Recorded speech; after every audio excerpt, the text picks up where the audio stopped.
terkait hal ini kepada penyuluh hukum media kita yang terhormat Bapak Safril Nur Halimi untuk menjelaskan kepada kita semua para peserta Zoom. Terima kasih, Pak. Baik, terima kasih Ibu Moderator, Ibu Kartika. Assalamualaikum warahmatullahi wabarakatuh. Selamat pagi waktu Jakarta. Salam sejahtera buat kita semua. Eh, yang saya hormati para peserta Zoom webinar SEIA yang keempat. Yang saya hormati juga Bapak Edi selaku narasumber dari Desa Mansalong, Nunukan, Kalimantan Utara. eh ini pertama kali saya menjadi narsum di acara SEIA.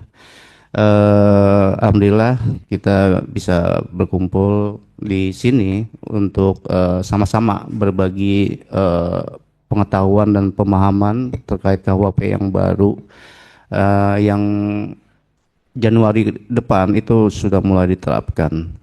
Apakah KUHP yang baru ini efektif atau tidak, atau banyak kendala atau tidak, itu nanti kita lihat pada saat penerapannya. Karena saat ini kan memang belum diterapkan ya.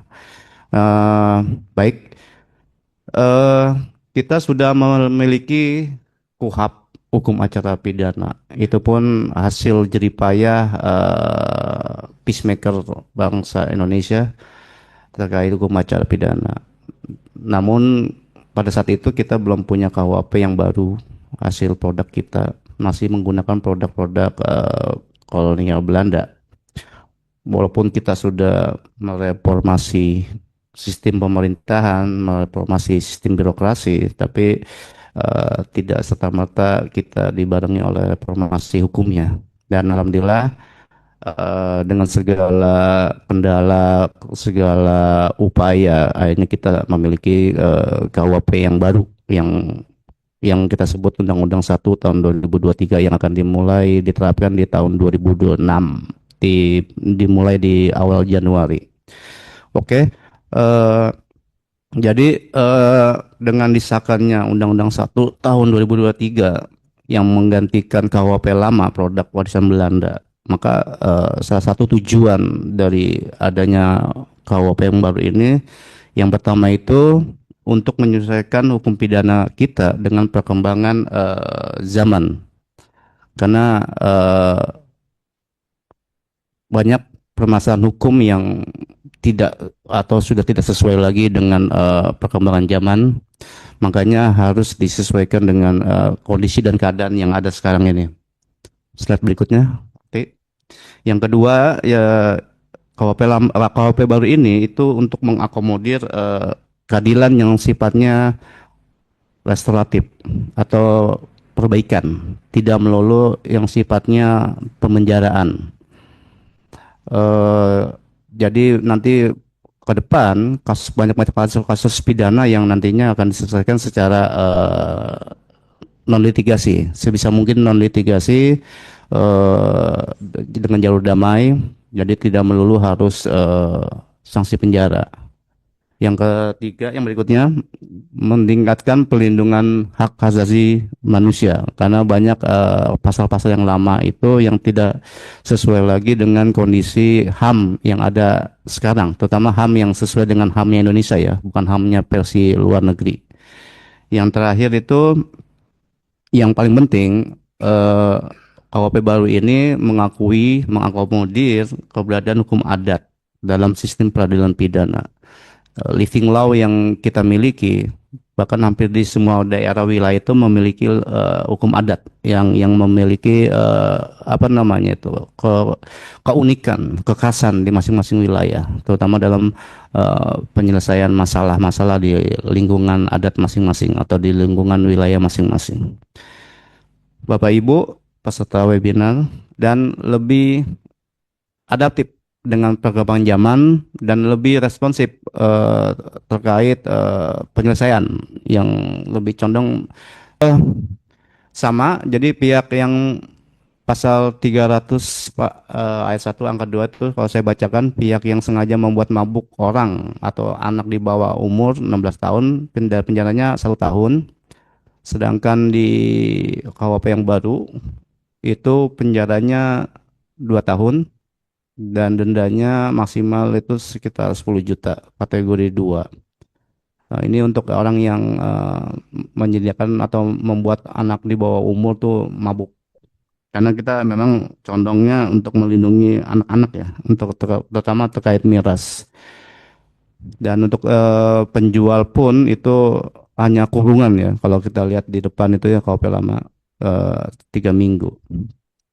Yang berikutnya aspek pengaturan terkait kekerasan atau ancaman kekerasan memaksa orang lain mengkonsumsi miras atau bahan-bahan yang memabukkan.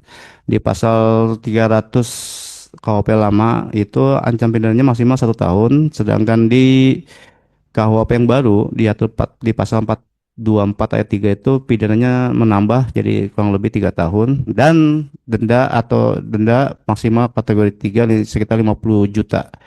Ini jika memaksa dengan kekerasan atau ancaman kekerasan. Jadi kasus ini kan banyak terjadi di lingkungan anak muda ya, biasanya anak sekolah gitu.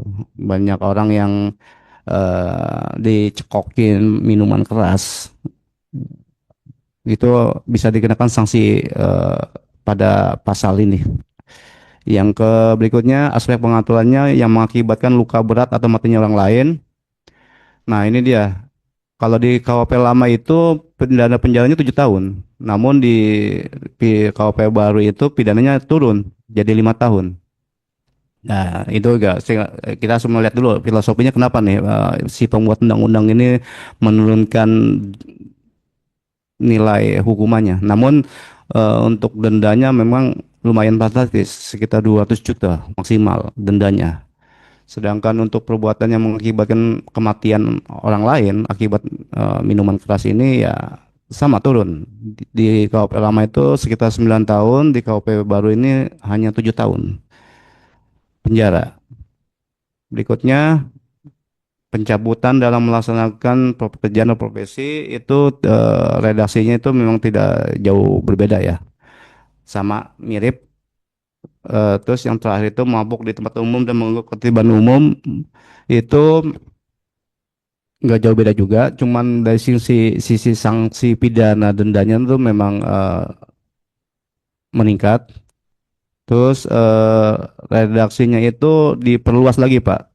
Jadi kalau di KUHP baru ini di pasal 316 ayat 1, setiap orang yang mabuk di tempat umum membuat keonaran dan mengancam keselamatan. Jadi ditambah redaksinya. Jadi nggak hanya mabuk tempat umum juga, tapi yang membuat keonaran dan mengancam keselamatan itu ada pidana maksimal kali 2, 10 juta.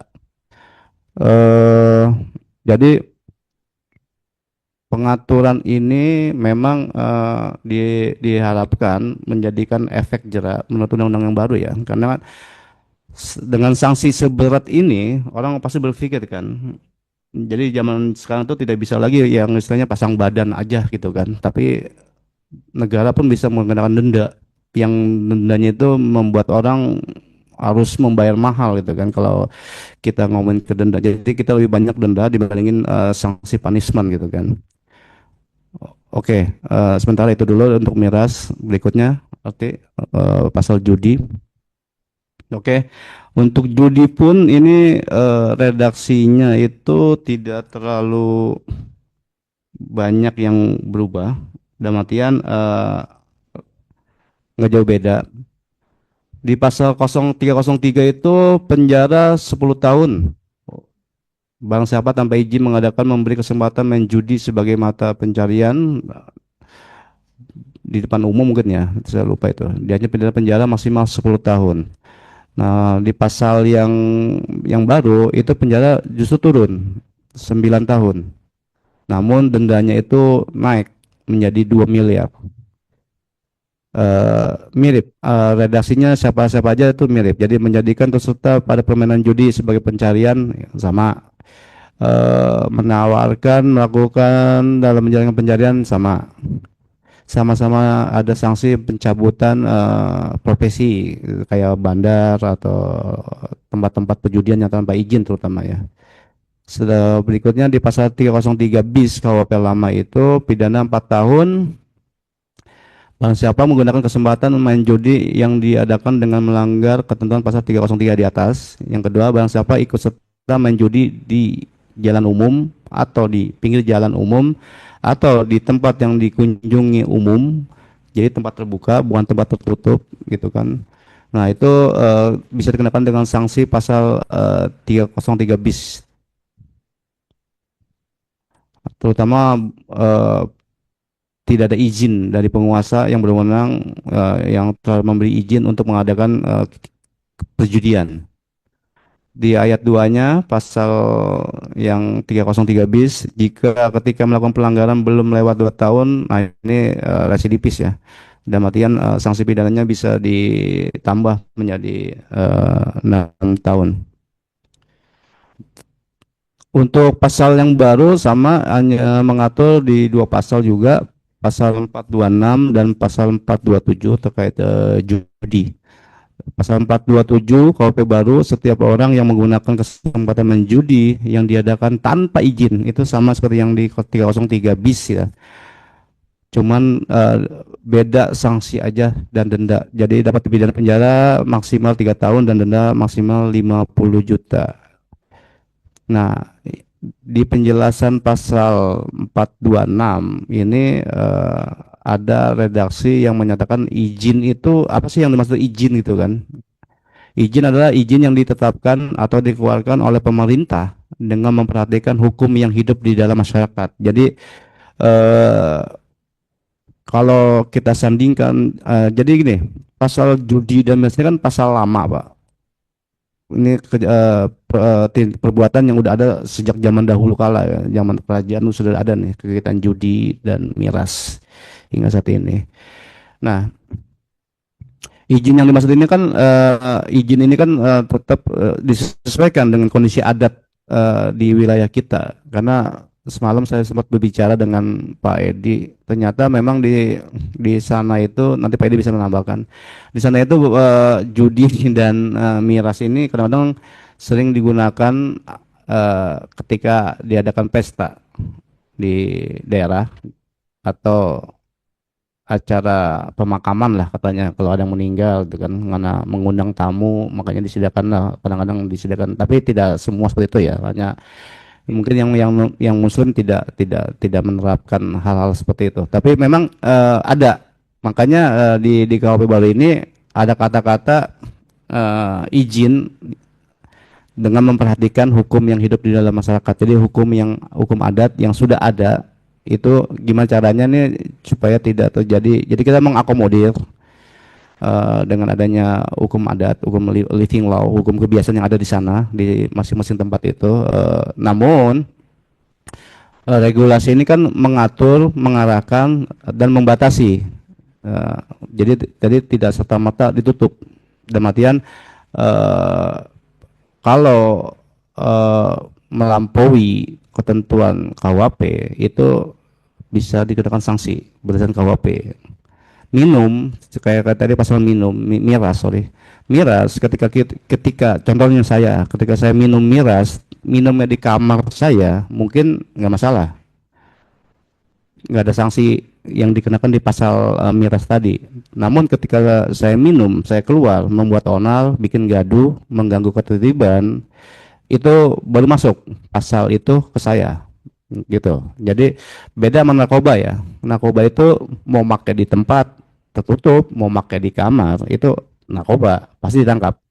Beda sama miras. Tadi pasal yang udah saya bacakan terkait miras itu hanya orang-orang yang pasca minum mabuk membuat onar. Nah itu.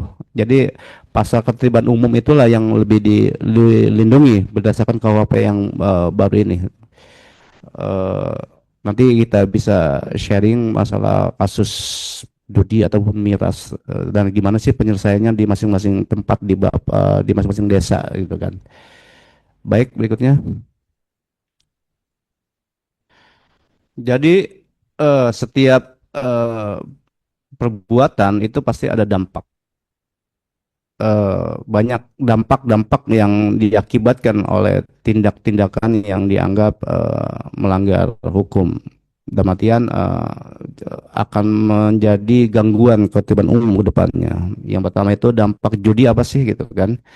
Ini saya coba browsing aja di Google, ternyata dampak judi itu ya standar sih Pak, umum sifatnya, menghancurkan finansial, menyebabkan kemiskinan, merusak kesehatan mental, hancurnya hubungan keluarga, tingkat perceraian meningkat gitu kan. Sosial masyarakat jaya terganggu akibat kegiatan judi gitu kan.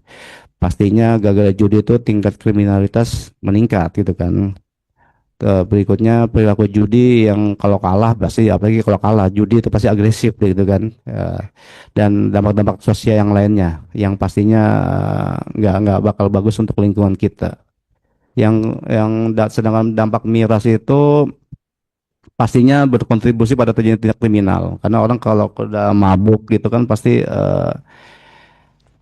pola pikir gitu nya kan udah, akal sehatnya udah hilang gitu kan. Iya, bahkan bilang miras itu sumber kejahatan kan. Banyak kasus di TV-TV yang ditaksasikan tuh gak akibat miras atau narkoba lah, itu orang bisa begal, bahkan bisa ngebunuh karena kan kondisi yang tidak stabil, dalam artian nge-fly atau apalah. Karena kondisi mabuk itu akal sehat itu tidak bisa dipakai gitu kan. Jadi nyali atau keberanian meningkat, tapi keberanian untuk hal yang buruk ya. Dan itu pastinya mengganggu ketertiban umum juga sih. Secara psikologis pun kenapa Mbak? Habis ya. Oke. Oke, sekali lagi. Tanggung. Langkah-langkah apa sih yang harus kita bisa lakukan untuk memerangi judi dan miras terutama ya, yaitu peningkatan kesadaran dan pendidikan atau edukasi kepada lingkungan, terutama generasi muda, untuk menjauhi dua hal inilah. Yang kedua, regulasi dan pembatasan, terutama terkait miras, agar tidak menjual kepada anak-anak muda gitu kan. Terus perlunya kewaspadaan dari masyarakat lingkungan untuk menjaga lingkungan dan anak-anak kita lah. Inilah peran masyarakat dan keluarga. Penegakan hukum, dengan ada KUHP ini mudah-mudahan penegakan hukum bisa lebih efektif dengan ada efek jerak gitu kan, karena ada denda yang sangat mahal di sana. Terus ciptakanlah aktivitas-aktivitas yang positif kepada anak-anak kita gitu kan. Perbanyaklah olahraga gitu kan, agar mereka itu tetap bergerak, tidak, dan jangan sampai masuk ke lingkungan yang bisa menjerumuskan anak-anak kita semua. Terakhir ada, oke, ini kayaknya seperti yang sudah saya sampaikan ya. Jadi KOP ini memang banyak-banyak melakukan perubahan-perubahan penting yang lebih lebih responsif, akomodatif kepada masyarakat. Mudah-mudahan dengan adanya KOP baru ini lebih lebih membuat efek-efek jera dan lebih responsif dalam memerangi segala kejahatan yang ada di kita. Demikian Mbak Kartika, masukan dari Pak Wenda saya. Terima kasih.